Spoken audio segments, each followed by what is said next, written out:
Cooper Kupp, Rams receiver, Super Bowl 56 MVP, had a hamstring injury several weeks ago. And Coach Sean McVay was, as coaches tend to be, very limited in what he would say and no specific information, nothing concrete. He'll be back when he's back, basically. Well, he's been back for a couple of weeks, and now there's been a setback with that hamstring injury. Let's hear the update from Thursday from Rams coach Sean McVay. I think we just take it a day at a time right now. We'll see. We want to be able to get him back right. We're obviously a much better team when he's available, but in his absence over the last handful of months, he's been out there leading in the way that he can. But those guys at the receiver position have really done a good job of continuing to develop, and we'll see. Hopefully we'll know exactly kind of when he's back as soon as possible, but do have a lot of confidence in the depth that's been developed in that room, and Coach Yarber and Coach Peets and Coach Black have done a great job there. Peter, of all the various injuries a football player can have, hamstring is one that I have had. And I know how setback happens.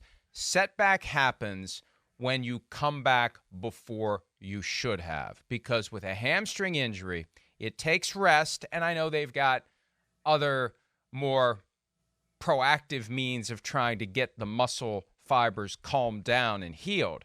But it takes rest, it takes time, and even when you think it's healed, it's still not healed because you find a higher level, you reach a higher gear, and that injury reminds you, hey, I'm still here. And it grabs. You feel it in the back of your leg. It just grabs you. And it's the worst feeling for someone like Cooper Kupp, who thought, I'm past this, who believed I'm healed, now setback.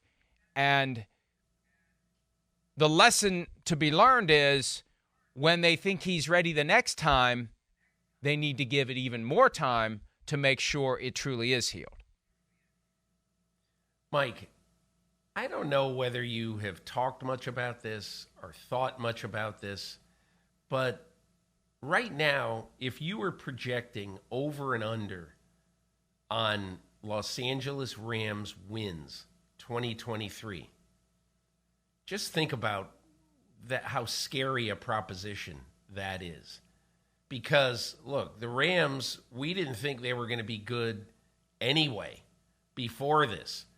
You've got this weird dynamic between Matthew Stafford, evidently, and his receivers, where he doesn't feel like they're investing a lot of time and sort of building chemistry, getting to know each other, obviously from something that his wife said. And now the most important person not named Matthew Stafford in that offense looks like he's going to miss some time. And first of all, I question, are you going to be able to protect Matthew Stafford with this offensive line? And second of all, do you have enough confidence, non-Kupp confidence, in Van Jefferson, Tutu Atwell, Ben Skoranek? I mean, this is potentially a very lean year for the Los Angeles Rams.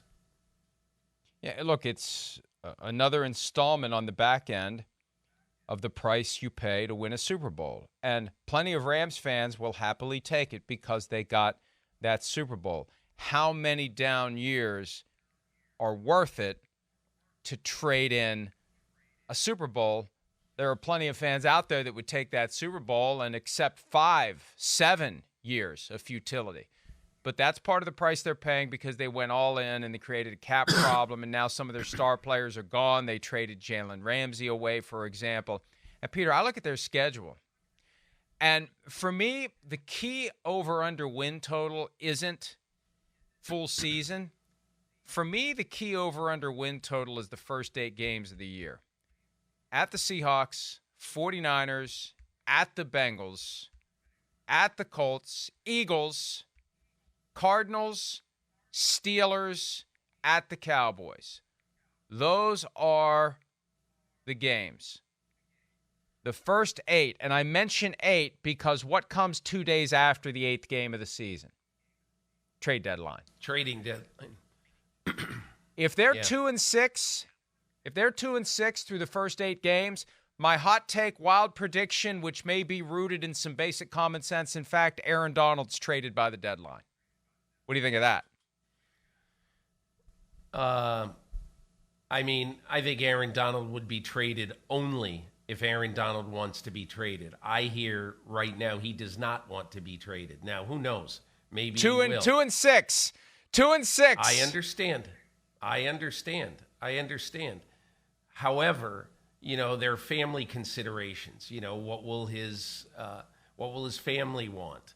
And so all I'm saying is, like, there's all this talk right now that Aaron Donald is going to play the twilight of his career for the hometown Pittsburgh Steelers. And I hear that's not going to happen. That he has grown into loving L.A., and we'll see what happens.